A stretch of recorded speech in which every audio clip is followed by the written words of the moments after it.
about a different terrible bill, the American Healthcare Act. An act which answers the question, what if a bus stop ad for a personal injury lawyer was a healthcare policy? This has been somewhat buried by other news, but Senate Republicans have been quietly working on a new version of the bill, a task complicated slightly by a surprising new critic. We're just getting the Associated Press saying that President Trump told Republican senators behind closed doors that the House bill is, quote, mean. Yes. The president called the bill mean.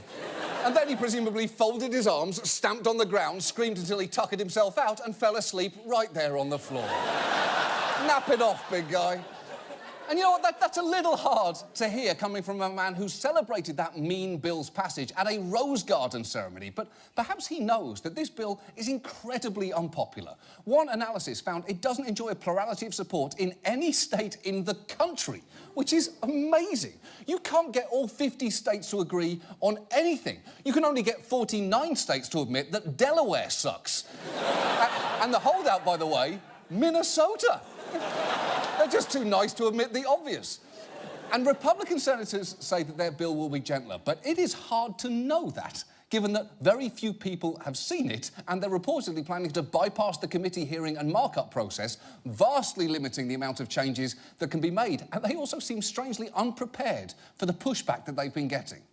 Will we have a hearing on the health care proposal? Will we? Yes. I think we've already had one, but... No, I mean on the proposal that you're planning to bring to the floor of the Senate for a vote. Will there be a hearing? Will you? Huh? Doctors have been invited to participate in this process, and we are open to their ideas and suggestions. Well, I don't know that there's going to be another hearing, but we've invited you to participate. Oh, that is pathetic. He really should not have lines fed to him when he already looks like a, Ventriloquist dummy of Mike Pence, you fucking idiot. Right. A ventriloquist dummy of Mike Pence, you fucking idiot. Thank you, Julia. Thank you very much. But all this mystery and secrecy has a real cost. Insurers are deciding whether to be part of the Obamacare exchanges next year, and the current situation is making things difficult. Just listen to a representative from the National Association of Insurance Commissioners. It comes down to the biggest problem we have right now is uncertainty. Insurance, I think everybody at this table will agree, insurance hates uncertainty.